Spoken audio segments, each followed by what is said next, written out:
Hello, this is me, O4 Mouse. I'm starting off talking over the initial sketch I made. I made this on an iPad app called Rough Animator, and this was mainly just to get timing right and how I wanted it to look. I didn't have the idea for the different kind of scenes as he was just like sitting there doing nothing. And here's like my second sketch that I ended up doing. I imported all the frames in Krita and just like redid the timing and everything and started actually sketching out how I wanted everything to look. And I did a simple background and did a pass over all the frames and added these little scenes in that I thought would be pretty interesting and funnier. And this is one of my second times working in Krita. This is like my biggest project I've ever done, really. It took me like about 2.5 weeks to do. And here you'll see I'm taking the sketch and doing a time lapse of actually taking from the sketch to the finished product of lining everything and coloring everything.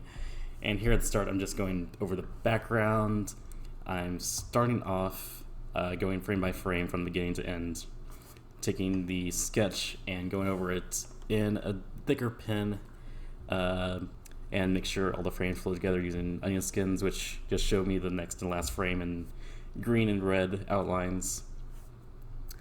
And you'll see how I keep going and rotate the canvas a lot and zoom in and out a lot and replay it a few times to make sure I didn't miss anything as I just go in frame by frame.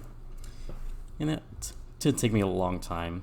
You'll see how like resize different drawings and put them in different places to make sure everything flows as it should. And I did try to make the like flaps on the hair, I guess, pretty consistent. Right there, Krita just crashed. Yeah, I'm not sure if it's just Krita or it's just dealing with a project this size, but it did crash on me, not irregularly, which is disappointing when you're getting in the flow state or you're just getting things done and then all of a sudden it just crashes or it doesn't save right or some weird things happens. But to Krita's credit, I never really lost that much progress because it does autosave, and you can configure it to autosave like every minute if you want it, which it did for a while. And Krita, as you see on the bottom, Krita has a pretty good feature to color code frames, and I use that a lot to... It's also color coded the layers, which is a pretty good feature I wish other programs had. Just good to look at it at a glance and see which is where, and you can filter so you can only see like the red layers, for instance. That's very good, interesting. A very small but very useful ability just for a convenience factor. I only want to see like the layers that have to deal with O4. I can just filter by that if I want. Here I'm going through the shot of him just sitting in the chair doing nothing. And I had this idea. It was going to be like a 8-panel comic to start with. And like 5 of the panels are just going to be him sitting there doing nothing as the sun went down. But then I figured like, oh, this has to be a pretty good idea to animate it. So I did the spinning mouse animation last, and then I went and did this. And before that spinning mouse animation in Krita, I had done a small animated comic, and that was just using Psy. That was just putting the frames and exporting them as a pings and then putting them together in another program. And that was fun. That came out pretty well, but Krita feels like much more convenient than Psy in this regard. I mean, it has functionality for animation built right in, and timelines and everything, hold frames, duplicate frames, keyframes. I do like Procreate on the iPad does animation. It just got an animation update, I believe.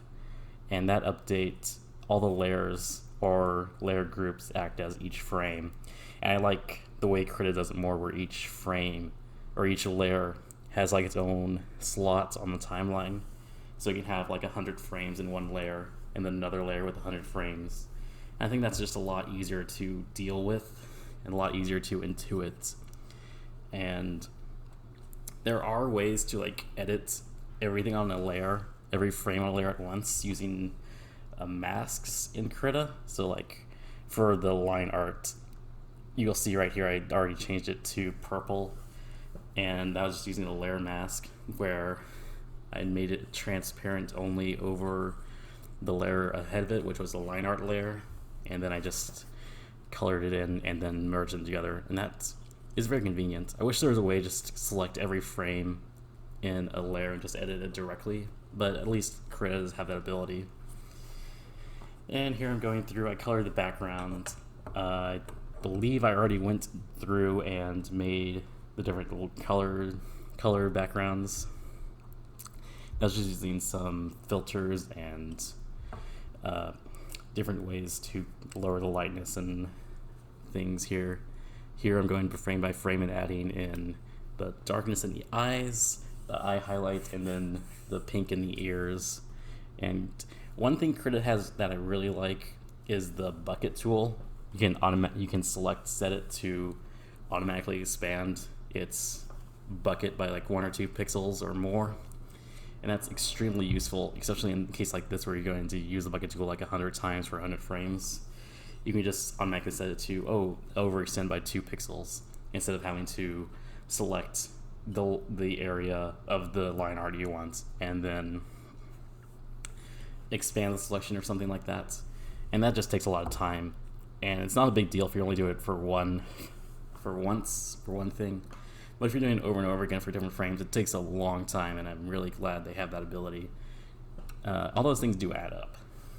One thing Krita does not have that I wish it does is in Rough Animator, there's a way to automatically cycle frames. So it can set like, for the next 15 frames, cycle these 2 frames over and over again.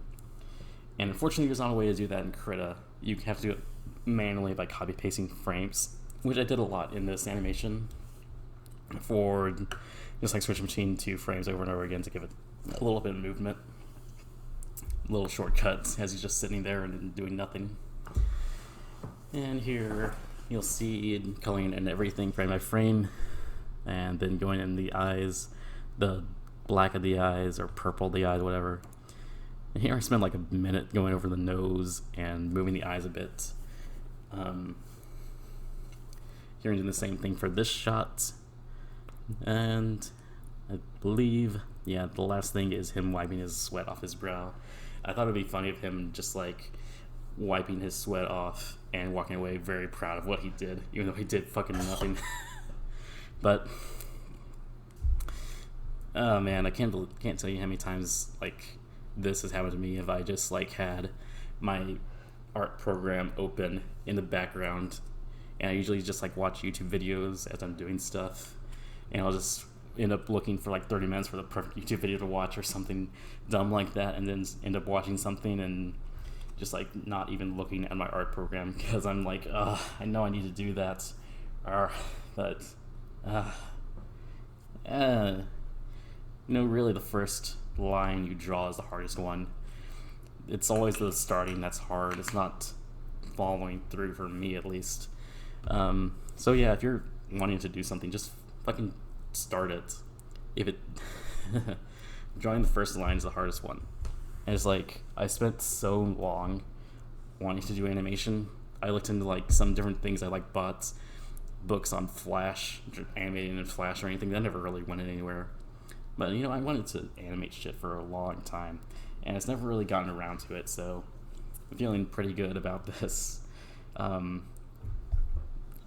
the YouTuber Brad Crowbow. He does like tech reviews on art stuff and things like that, and he reviewed a few free art animation apps, and Krita seemed like the best fit for what I wanted to do, which was frame by frame animation. Don't really need those fancy things right now, like tweening and things like that. So like art programming, just draw straight in and do like that seemed pretty good fit for me.